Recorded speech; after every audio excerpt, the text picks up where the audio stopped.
Right, hello guys, and welcome back to another video. Yes, it has been a very long time, and if you see there's some clocks you probably haven't seen before. Now, as you have noticed, it's currently a pile of bits. That's the Korean clock. These two are ones you haven't seen. There is another one downstairs, but we'll get to that one later. In the meantime, let's get this one first. The bugger. Now, you immediately notice if I just, let me just sort of,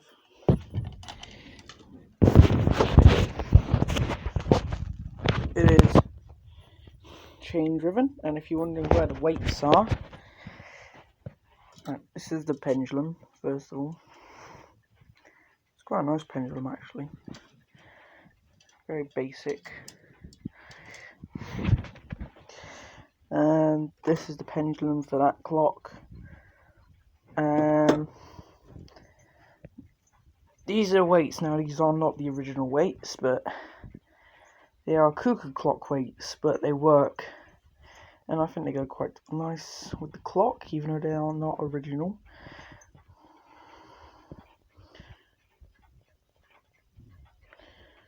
There you go, it's got numbers on it. And by the way, yes, that is also not the original hook for this weight, but it works.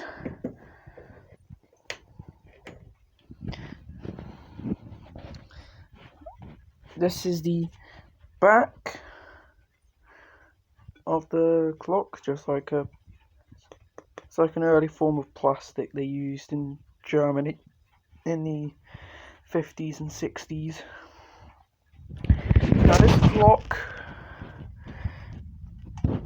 as you can see, says made in Germany. Now you're wondering which part of Germany, since this was made post World War II. And if you can see in there, oh god,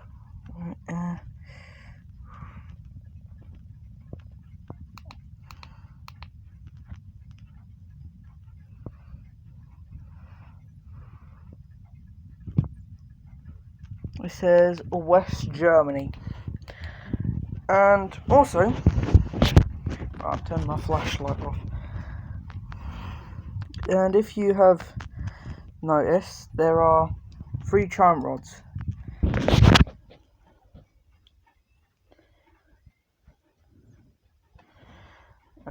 I will now take this over to my desk, along with all the weights and chains and whatnot. Place it on there. Okay.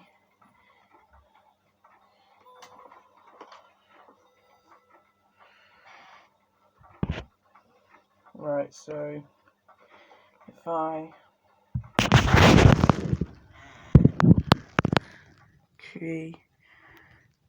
want to push that on.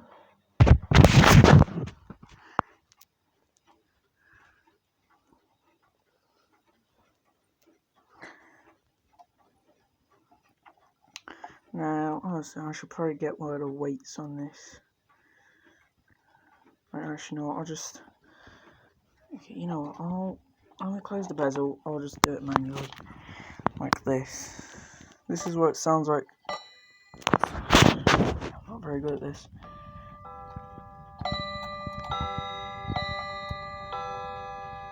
That's what it sounds like. Told you I'm not very good at this.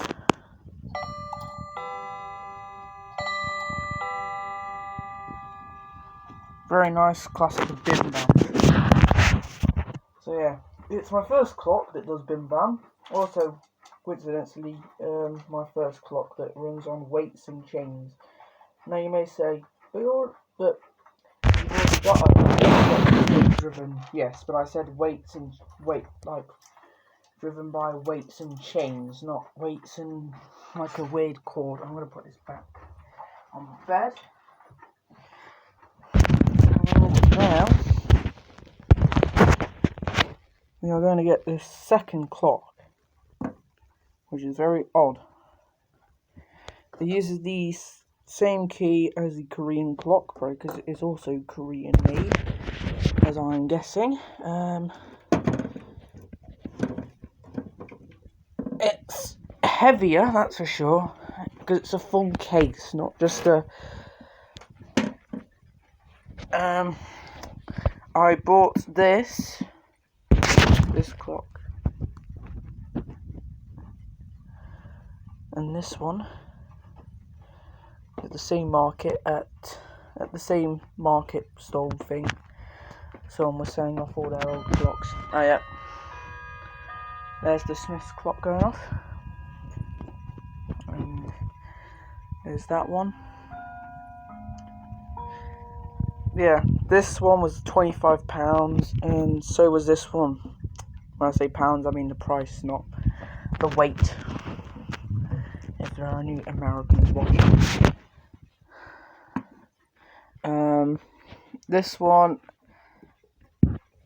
This clock is my first clock that strikes primarily on a bell.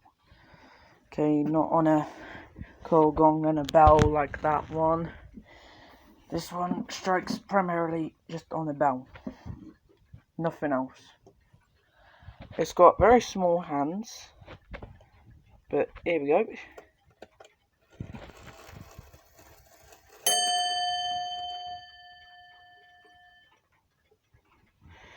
Now, the only problem with this clock that I have is it strikes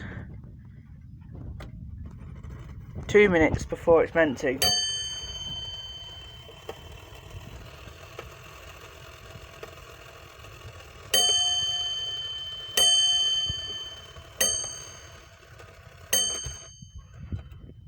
Yeah, this clock it strikes 2 minutes before it's meant to. Now, I mean, screw your hands.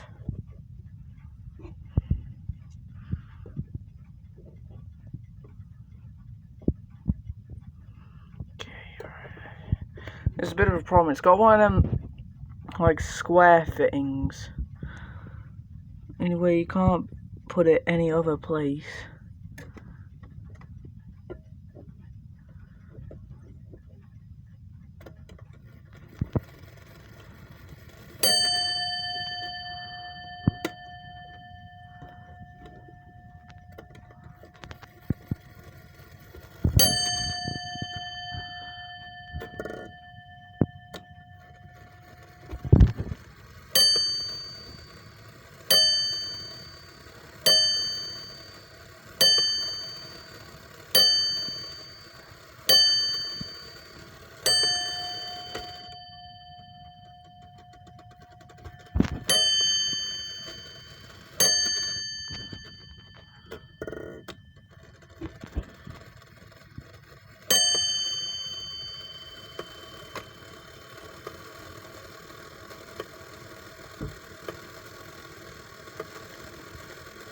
Yeah, it's quite loud.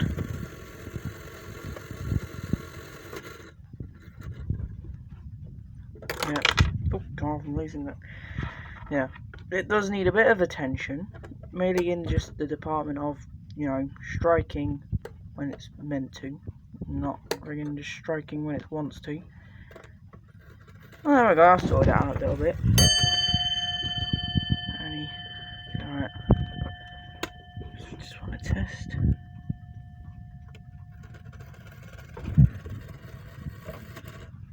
Okay, right, there we go. Right. I'll put the nut back on now. Right. Gonna put the nut back on, and I'm gonna make it a pile again. No, I don't really know what I'm doing anymore. Okay, yes. Also, this clock has no latch on the side, so I'm very lucky that there's quite a bit of friction in this case door, so when I do hang it on the wall, I don't think the door will just swing open randomly. Doesn't look like it will be able to do that very easily. Yeah. It's quite a nice clock, quite small. It's lost quite a few of its finials, as you can see. It's only got one at the bottom. Because there's only 3 others that came with this clock, and they are up there on top of that red shelf. And one of them is broken, so I just thought I'd just take, yeah, and just leave this one down here. Yeah, it's a nice sounding bell actually. But when I got the clock, it sounded like this. Not like that. That's a bit over.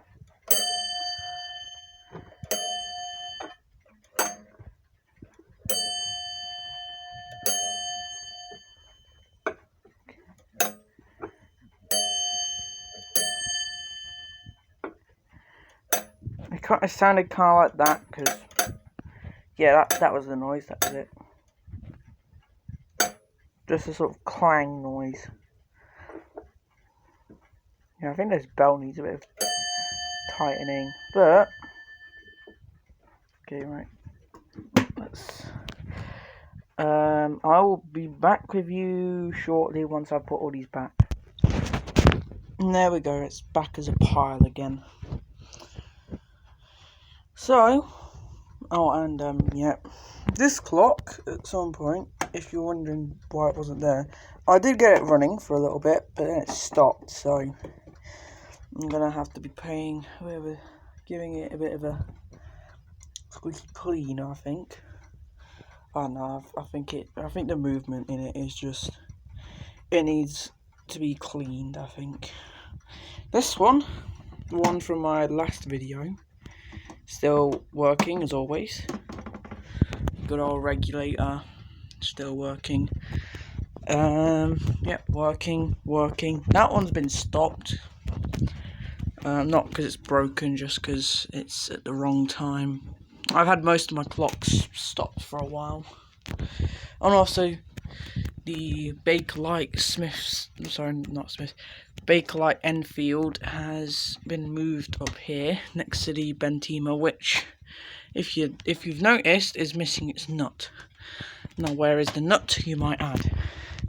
Well, the nut is on this clock, because this one didn't have a nut, and that one doesn't really serve a purpose except for it's just there, it just sits there. So I'm using that one mainly as a sort of spare parts until A, I can just swap a new movement into it, or B, so I can come across another nut. So I put that nut on this clock, and then this clock, and that clock. Yeah, you get the picture.